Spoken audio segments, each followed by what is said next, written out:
देश के कई हिस्सों में दक्षिण पश्चिम मानसून एक बार फिर से एक्टिव हो गया और पूरी तरह से एक्टिव होने के बाद अब आईएमडी ने जो जानकारियां भेजी हैं वो हम आप तक पहुंचाने का प्रयास करेंगे। कोशिश करेंगे कि मौसम विभाग की तरफ से जारी किए गए पूर्वानुमान से आपकी यात्रा, आपके आवागमन और आपके जीवन पर कुछ लाभ आपको मिल सके। इसका लाभ लेने के लिए आपको वीडियो अंत तक देखना होगा। अगर आप कुछ ट्रैवल प्लान कर रहे हैं तो कहाँ जाएं, कहाँ ना जाएं, अगर कहाँ देश के किस राज्य में आप मौजूद हैं वहाँ क्या हालात होने वाले हैं आने वाले 24 घंटों में, ये सभी कुछ आपको बताएंगे। नमस्कार, मैं हूं आशीष त्रिपाठी आपके साथ और आने वाले 2 से 3 दिनों के दौरान क्या रहेगा मौसम का सूरत हाल, चलिए जानते हैं। दरअसल पश्चिम, मध्य और पूर्वी भारत के कई राज्यों में भारी से अत्यधिक भारी बारिश की आशंका है और मौसम विभाग ने चेतावनी दी है कि कुछ इलाकों में जलभराव, अचानक बाढ़, भूस्खलन, यातायात बाधित होने जैसी स्थितियां उत्पन्न हो सकती हैं। इसीलिए मैंने आशंका शब्द का इस्तेमाल किया बजाय संभावना के। देश भर में मानसून एक बार फिर रफ्तार पकड़ चुका है। आईएमडी ने अगले 8 घंटों के लिए बड़ा अलर्ट जारी किया है और संभव है जब तक ये वीडियो आप तक पहुंचेगा तब तक 8 घंटों में से कुछ घंटे तो निकल चुके होंगे और लेकिन इस पूर्वानुमान के वीडियो को देखकर आप ज़रूर अपनी यात्रा को अकॉर्डिंगली प्लान कर सकते हैं, अपने ट्रैवल को। दरअसल 12 राज्यों में भारी बारिश को लेकर के अलर्ट जारी किया गया, जिसमें यह बताया गया कि गरज चमक यानी बिजली की गर्जना, बादलों की और चमक यानी बिजली गिरना, वज्रपात, तेज आंधी की आशंका भी है। कई इलाकों में 60 किलोमीटर प्रति घंटे से लेकर के 70 किलोमीटर प्रति घंटे की रफ्तार से चलने वाली हवाएं चुनौती बन सकती हैं। पहाड़ी क्षेत्रों में भूस्खलन और निचले इलाकों में जलभराव स्वाभाविक रहेगा। लोगों को अनावश्यक यात्रा से बचने और मौसम विभाग की सलाह का पालन करने की अपील भी हम आपसे करते हैं। दरअसल मौसम विभाग के अनुसार अगले 8 घंटे दिल्ली, उत्तर प्रदेश, बिहार, झारखंड, हिमाचल प्रदेश, जम्मू कश्मीर, पंजाब, राजस्थान, मध्य प्रदेश, गुजरात और पश्चिम बंगाल जैसे राज्यों के लिए मुसीबत भरे हो सकते हैं। पहाड़ी राज्यों में तो पहले ही लैंडस्लाइड हो रही है, चाहे आप जम्मू कश्मीर देख लें, हिमाचल प्रदेश की बात करें, उत्तराखंड को देख लें। और इन राज्यों में जो परिस्थितियां उत्पन्न हुई हैं, हालांकि जनहानि अब तक इनमें बहुत ज़्यादा नहीं हुई है, लेकिन फिर भी बहुत नुकसान अब तक हो चुका है और बाधा है आने वाले दिनों में इन रास्तों पर। तो वो कौन से रास्ते रहेंगे, किन ज़िलों में कहाँ क्या रहेगा। उत्तराखंड में चारधाम यात्रा चल रही है, उस यात्रा में जाने वाले यात्रियों के लिए क्या एडवाइजरी रहेगी, सभी विषय आपको दिखाएंगे।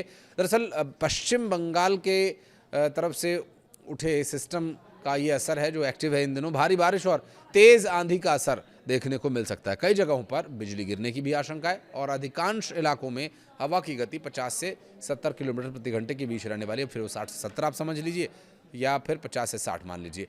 कहीं कम कहीं ज़्यादा असर देखने को मिलेगा।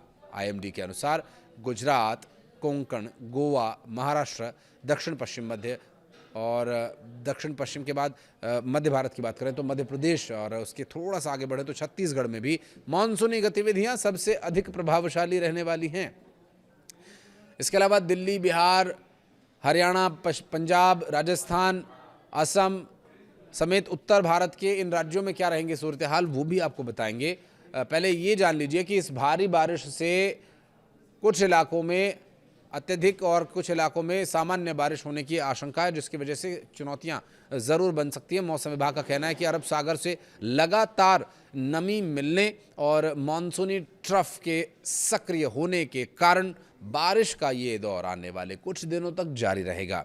मौसम विभाग ने बताया कि दक्षिण पश्चिम मध्य प्रदेश, जम्मू कश्मीर, हिमाचल प्रदेश के 4 राज्य और गुजरात का कुछ हिस्सा, जिसमें कि चुनिंदा इलाके हैं जहां अत्यधिक भारी बारिश हो सकती है। तो वहीं इसके लिए चेतावनी भी जारी कर दी गई है और साथ ही साथ उस चेतावनी के अनुसार कार्रवाई भी की जाए, क्योंकि गुजरात का कुछ इलाका, कुछ पश्चिम बंगाल का इलाका है ना, वो ऐसे क्षेत्र में आते हैं जो समुद्र का किनारा है, तो जहाँ तेज़ हवा की वजह से तूफ़ानी स्थिति पैदा हो सकती है। तो इसे टेक एक्शन कैटेगरी की चेतावनी दी गई है। इन क्षेत्रों में 20 सेंटीमीटर से अधिक बारिश होने की संभावना है, जिससे बाढ़ और भूस्खलन का खतरा भी बढ़ सकता है। ऑरेंज अलर्ट कहाँ कहाँ है, किन राज्यों में है, वो देख लीजिए। तो इसमें गुजरात भी शामिल है, कोंकण, गोवा भी शामिल है, मध्य महाराष्ट्र और तटीय कर्नाटक, बिहार, पश्चिम बंगाल, झारखंड और सिक्किम जैसे राज्य शामिल हैं, जहाँ पर अलर्ट जारी किया गया है और भारी से लेकर के बहुत भारी बारिश होने की यहाँ पर आशंका है। तो तेज़ हवाओं के साथ साथ चुनौतियाँ और बढ़ेंगी। स्थानीय स्तर पर जलभराव की भी आशंका जताई जा रही है। जैसे मसलन जो शहरी क्षेत्र रहते हैं वहाँ पर एक संभावना ये है कि पानी भर जाने की वजह से ट्रैफिक की समस्या रहेगी। अब आपको राज्यवार बताते हैं कि किस राज्य में, किस जिले में, किस जोन में क्या कितनी बारिश होने वाली है, हवा की गति क्या रहेगी, न्यूनतम अधिकतम तापमान क्या कुछ रहने वाला है अगर आवश्यकता पड़ी तो दिल्ली से शुरुआत करेंगे। राजधानी दिल्ली और एनसीआर की अगर बात करें तो अच्छी खासी बारिश हो सकती है। दिल्ली, एनसीआर, हरियाणा, उत्तराखंड, राजस्थान, तेलंगाना, आंध्र प्रदेश, तमिलनाडु और केरल के कई हिस्सों को लेकर के येलो अलर्ट जारी किया गया है। तो राज्यवार भी आपको जानकारी देंगे, लेकिन उससे पहले ये वो राज्य हैं जहाँ पर येलो अलर्ट है। येलो अलर्ट का अर्थ है कि खतरे से थोड़ा पहले की स्थिति। इन क्षेत्रों में बादल गरजने, बिजली चमकने और मध्यम वर्षा होने की संभावना है।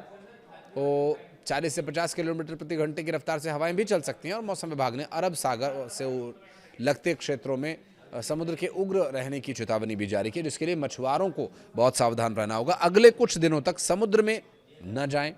हाथ जोड़कर नम्र निवेदन है आपसे, और प्रशासन की बातों को नज़रअंदाज न करें। दरअसल इसके आप इस बात से अंदाज़ा लगा सकते हैं कि आपदा प्रबंधन की तैयारियों को भी सुनिश्चित करने के निर्देश दिए गए हैं। किसी भी आपातकाल स्थिति से निपटने के लिए किन टीम्स को क्या करना होगा उन्हें ब्रीफ कर दिया गया है। इसके अलावा आईएमडी ने बताया और लोगों से अपील की है कि वे स्थानीय प्रशासन द्वारा जारी किए जाने वाले दिशा निर्देशों का पालन अवश्य करें, नज़रअंदाज ना करें। मसलन अगर आप उत्तराखंड में चारधाम यात्रा पर जा रहे हैं और जिला प्रशासन की तरफ से आपको एडवाइजरी है कि आगे भूस्खलन की आशंका है जो कि अक्सर रहती है, तो आप रिस्क न लें, है ना, क्योंकि यात्रा जारी है। आपको कोई रोकेगा तो नहीं कि नहीं आप बिल्कुल मर जाएगा। हाँ, जब लैंडस्लाइड हो जाएगा उसके बाद रास्ता बंद हो जाएगा, उसके बाद कोई ऑप्शन भी नहीं रहेगा, इसलिए फिर वहाँ पर बैरिकेड लगा करके या फिर आपको बता करके रोकना पड़ेगा।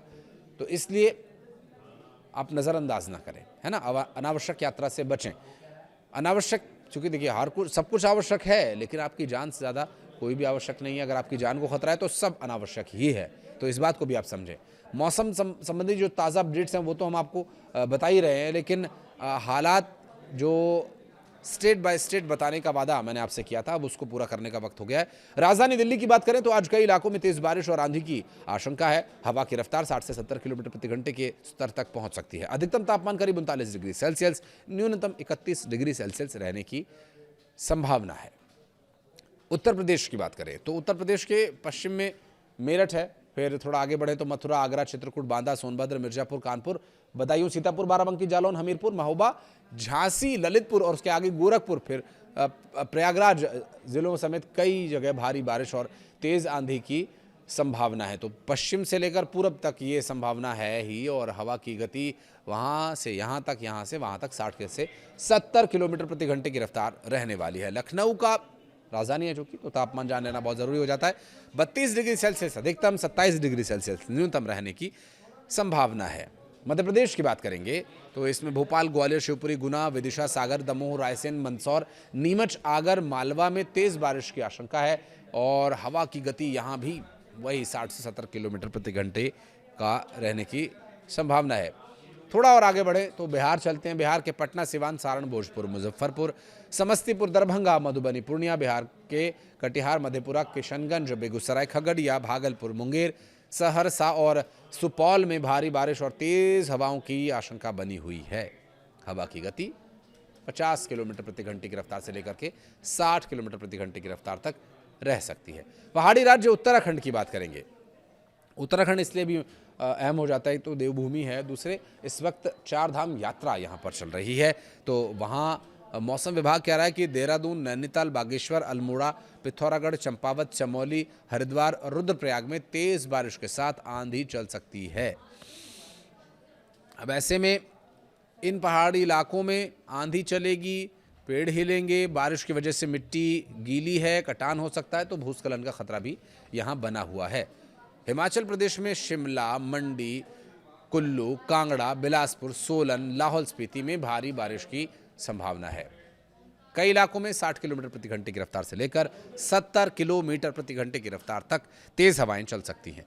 जम्मू कश्मीर जो कि खुद एक पहाड़ी राज्य है, यहाँ भी हालांकि जम्मू में थोड़ा मैदानी क्षेत्र भी है जहाँ नदियों का इस वक्त जो स्तर है काफ़ी बढ़ा हुआ है। कई सारी ऐसी तस्वीरें सामने आई हैं जिसमें पूरा का पूरा मकान ही बह गया और ऐसे ऐसे हालात बने हुए हैं कि लगातार कटान भी हो रहा है, जिसमें हमारी और आपकी भी बहुत सारी लापरवाहियाँ हैं। नदी के रास्तों में घर, होटल और ये सब निर्माण, तो बहुत सारी बातें हैं जिस पर हमें पुनर्विचार तो करना ही होगा। लेकिन मौसम विभाग क्या बता रहा है अभी तो वो सुन लीजिए। जम्मू कश्मीर में कुलगाम, अनंतनाग, कठुआ, पुंछ, जम्मू, बारामूला, उधमपुर, किश्तवाड़, गांदरबल, शोपियां और रियासी में बारिश और गरज चमक की आशंका है। संवेदनशील इलाकों में लोगों को बहुत सतर्क रहना होगा। बिहार से लगते राज्य झारखंड की बात करें तो बोकारो, दुमका, पश्चिमी सिंहभूमि, पूर्वी सिंहभूमि, सरायकेला, पलामू, धनबाद, साहिबगंज, गिरिडीह और हजारीबाग में तेज आंधी बारिश का अलर्ट जारी किया गया। रांची में अधिकतम तापमान 26, न्यूनतम 23 डिग्री सेल्सियस रहने का अनुमान है। इसके अलावा गुजरात के अमरेली, बनासकांठा, भरूच, भावनगर, छोटा उदेपुर, दाहोद, गिर सोमनाथ, नर्मदा, पंचमहल, साबरकांठा, तापी और महसाणा में भारी बारिश को लेकर अलर्ट जारी किया गया। कई जगहों पर तेज गति से हवाएं भी चल सकती हैं जो चुनौतियां पैदा कर सकती हैं। तो ये सब बताना आपके लिए इसलिए ज़रूरी था कि आप जहाँ भी हैं, जिस भी जगह पर हैं, मौसम विभाग के पूर्वानुमान के अनुसार अकॉर्डिंगली आप अपने जीवनचर्या को आगे बढ़ाएं। कुछ कहना चाहें तो कमेंट सेक्शन में आइए, आपका स्वागत है। शिकवा, शिकायत, सुझाव जो भी है बता दीजिए। धन्यवाद।